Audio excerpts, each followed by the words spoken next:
जय महाराष्ट्र। सर्वांना माझा मानाचा जय महाराष्ट्र। आज वटसावित्रीची पौर्णिमा आहे। माझ्या सर्व भगिनींना, माता भगिनींना त्यांचं कुंकू ते मागतील त्याप्रमाणे परमेश्वराने त्यांच्या पदरात टाकावं। मग ते सातो जन्म असो, जन्मजन्मी असो। कारण आम्ही मग विचारलं 7वा जन्म झाल्यावर 8व्या जन्माचं काय, परंतु आपण म्हटला जन्मोजन्मी तोच पती मिळावा। त्याचप्रमाणे मला वाटतं पत्रकार सुद्धा आज या ठिकाणी एक काय प्रतिज्ञा करणार आहेत, वट काय ह्याला जाऊन जन्मोजन्मी हीच पत्नी मिळावी याकरता सर्वांना शुभेच्छा। मित्रांनो, या ठिकाणी आज पत्रकार परिषद घेण्याचं कारण इंद्रेश्वर साखर कारखान्यासंदर्भामध्ये आपण सर्वांनी पाहिलेलं आहे। 1 मे या दिवसापासून आम्ही हर्षवर्धन पाटील यांच्याबरोबर या ठिकाणी चर्चा करत होतो। साखर कारखान्याची बिलं, शेतकरी अहोरात्र कष्ट करतो, आपला घाम गाळतो, वेळी आपला जीव सुद्धा त्या ठिकाणी पणाला लावतो, रात्रीचं दारं धरायला जातो, शेतात काय चावेल तो माघारी येतो का नाही, आई घरच्याला बायकोला आईला म्हणजे पंचायत असते, काळजी करत बसतात। अशा परिस्थितीमधनं खाजगी सावकाराचं कर्ज, खतवाल्याचं कर्ज, बँकेचं कर्ज, पतसंस्थेचं कर्ज आणि या कर्जाच्या बोजापोटी हा आत्महत्या करण्यापर्यंत येतो। आणि त्याच वेळेला आज मुलांच्या शाळा आहेत, दप्तर घ्यायचं आहे, ॲडमिशन घ्यायचं आहे, मुलीचं लग्न आहे, मुलाचं काय आहे, बाकीचं सगळं आहे। एवढ्या संकटामध्ये वर्ष हा ऊस लावलेला ऊस पिकवून या ठिकाणी हा साखर कारखान्याला घातला जातो आणि हे साखर कारखानदार या ठिकाणी त्यांची पिडवणूक, अडवणूक या ठिकाणी करतात।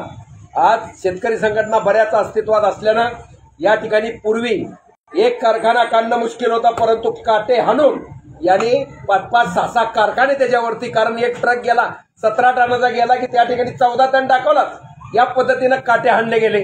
त्यावेळेला एवढं काय म्हणतात त्याला सक्षम अशी यंत्रणा नव्हती शेतकऱ्याची, परंतु आता शेतकरी जागृत झालेला आहे, शेतकरी संघटना या ठिकाणी आहेत आणि त्यामुळं या ठिकाणी आता काटा मारणं किंवा बाकीच्या भानगडी करणं यांना या ठिकाणी जमत नाही। त्यामुळं साखर कारखाने बरेच यांचे राजशाही शौक असतात। मुलं फॉरेनला शिकायला, न्यू मेलिडियनला जगायला, कुठं त्या डेक्कनला त्या ह्याला राहायला, म्हणजे यांनी 5 स्टार लाईफस्टाईल जगायची।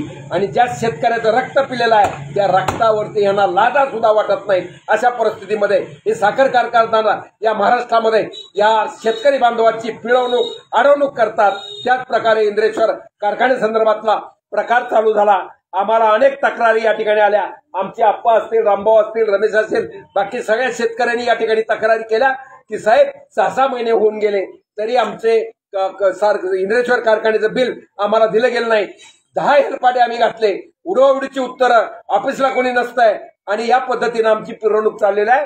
सावकार मागे लागलेला आहे, मुलाचं आता माझं भवितव्य आहे। यामुळं आम्ही यामध्ये इंटरेस्ट घेतला आणि शिवसेनेच्या माध्यमातून माननीय एकनाथ शिंदे साहेब यांच्या आशीर्वादानं 1 मे रोजी माजी मंत्री, सहकार मंत्री ते सुद्धा आज लाज्यनास्पद बाब आहे, महाराष्ट्र सरकारमध्ये सहकार मंत्री राहिलेल्या मंत्री हर्षवर्धन पाटील यांच्या कारखान्याला सीलकाल करता करावं लागलं। ही ताकद एका शिवसैनिकाची आहे आणि त्या दृष्टिकोनातनं 1 मेला आम्ही त्यांच्याशी बोललो। हे व्हायरल तुम्ही सुद्धा ऐकलेलं आहे, सर्वांनी ऐकलंय, ऐकायचं असेल तर माझ्याकडे आहे। त्या पद्धतीने त्यांनी आंदळकर साहेब अडचणी आहेत, 10 दिवस मला मुदत द्या। आम्ही सांगितलं 10 दिवस नाही साहेब, 15 ते 16 दिवस तुम्हाला मुदत देतो, 16 तारखेपर्यंत लोकांच्या अकाउंटला ही द्या। आणि त्यानंतर आम्ही 16 तारखेपर्यंत, मे पर्यंत मुदत दिली। 16 मे पर्यंत जर कारखान्याचं हे जमा झालं नाही, MD जाधवचा फोन आला, साहेब आम्हाला सोमवारपर्यंत म्हणजे 19 मे पर्यंत मुदत द्या। मग 19 मे पर्यंत आम्ही मुदत दिली। यामध्ये API ढेरे ग्रामीणचे DYSP नालकुल साहेब अत्यंत महत्वाची भूमिका आणि आमचे शेख साहेब तहसीलदार अत्यंत महत्वाची भूमिका।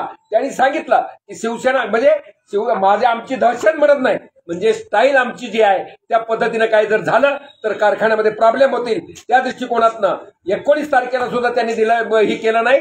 त्यानंतर मुदतीमध्ये आमचे मानसपुत्र या ठिकाणी दीपक अण्णा काटे शिवधर्म फाउंडेशन इंदापूरमध्ये त्यांचं काय आहे अस्तित्व हे सगळ्यांनाच माहिती आहे, त्यांनाही माहिती आहे हर्षवर्धन पाटलाला. त्या ठिकाणची माझी माताडी ओला उबेर अमुक सगळी गँगवार असेल सगळी माध्यमं या ठिकाणी खवळून उठली, कारण इंदापूरला सुद्धा साखर कारखान्याचे या ठिकाणी कामगाराची बिलं पैसे उसाचे दिले गेलेले नाही अशा तक्रारी आहेत.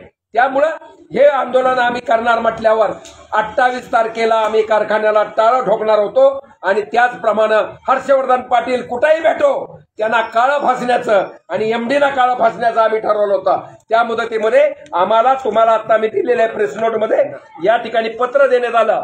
हे पत्र भाऊसाहेब आंदळकर याच्या नावानं आहे, शिवसेनेच्या नावानं आहे. त्यामुळं दुसरा कुणाचाही त्यामध्ये मला श्रेय घ्यायचं नाही, पण मी शेतकऱ्याचा पोरगा आहे, शेतकऱ्याच्या पोटी गोधडीत जन्मलेला मला शेतकऱ्याचे आसूर पुसायचे म्हणून आम्ही मैदानामध्ये आलो.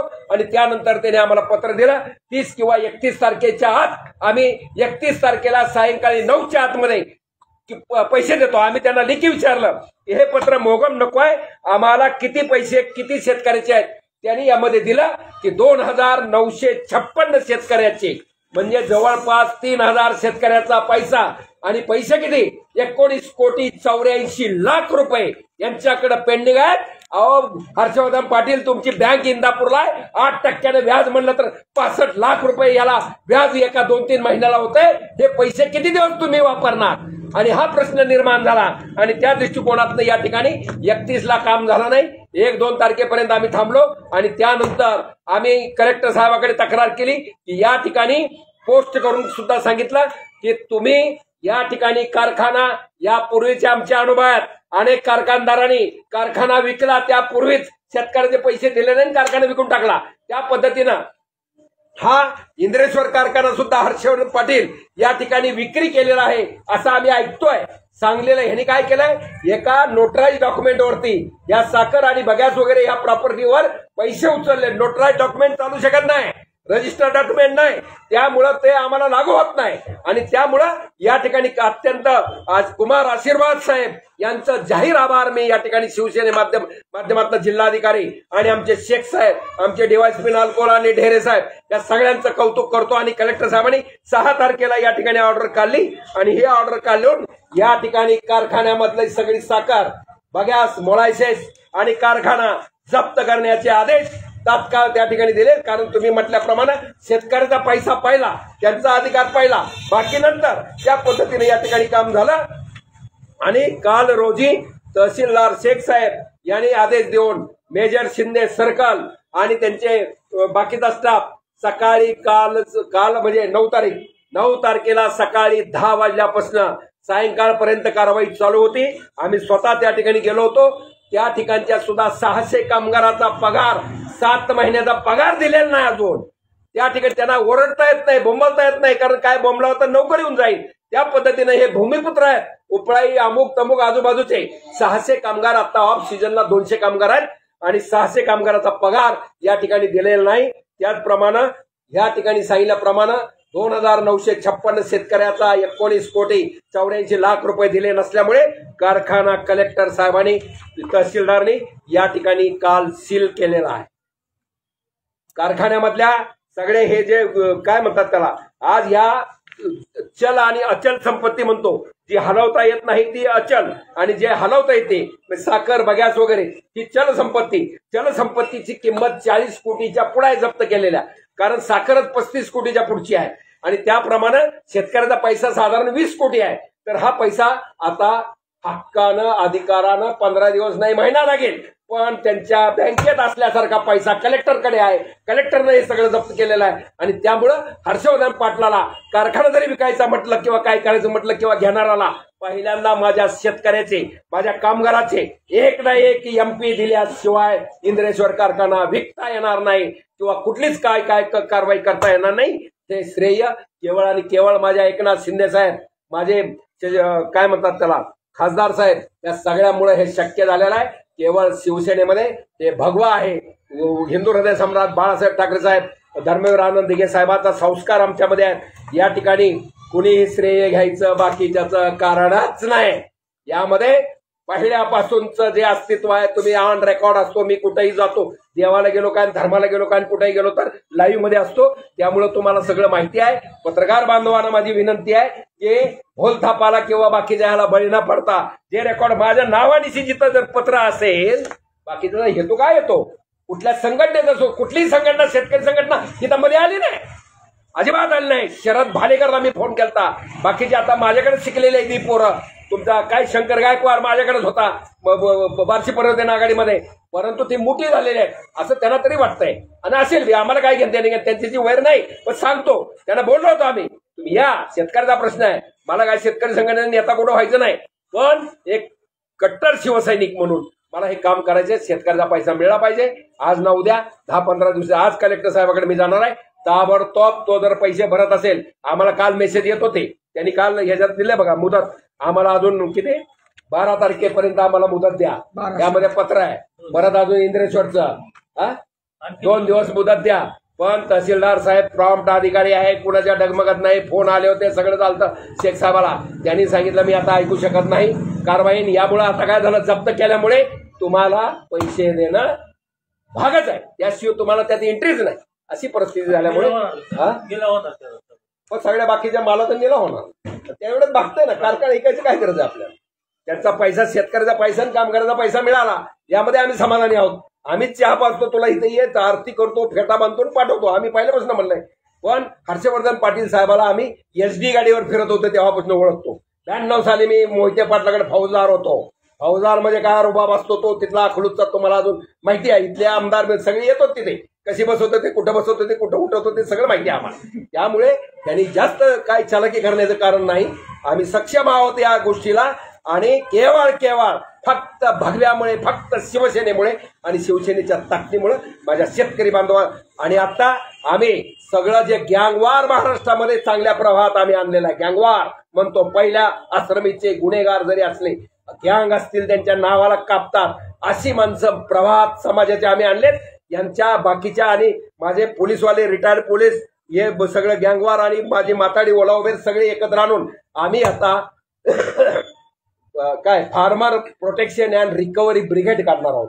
म्हणजे शेतकऱ्याचं संरक्षण, या बँका बिंका अमका लपडी जे करतात दहशत, त्याचप्रमाणे त्यांनी जो माल विकलाय त्याचे व्यापारी पैसा देत नाही, कांद्याचा पैसा देत नाही, निघून गेला, अमका गेला, तमका गेला, ते चालणार नाही. संपूर्ण महाराष्ट्रातल्या शेतकऱ्याच्या पैशाची वसुली आम्ही करून देणार. आम्हाला त्याच्यामध्ये काय नाही, वकील जे असतील काय कायद्याने करावं लागेल, त्या वकिलाच त्यांच्या त्यांनी बघायचं काय ते. आम्हाला आमचा चहा प्यायचा, आमचं काय नको आहे आम्हाला.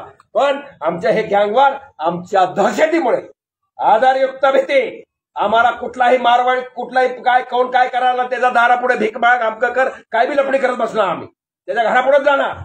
तुझी लेकरं बाळा पार मोठे मोठे ह्याला शिकवतो ना, आमची लेकरं बाळ लागली ना दानाला इकडे, आमच्या लेकरांचं काय. त्यामुळे ही कारण कुठंतरी त्या शेतकऱ्याला ही पाहिजे, काय आश्वासित ही पाहिजे की माझा माल विकला तर मला पैसे मिळतील. त्याप्रमाणे ते सुद्धा आम्ही एक मोठं फोरम या ठिकाणी काढतोय.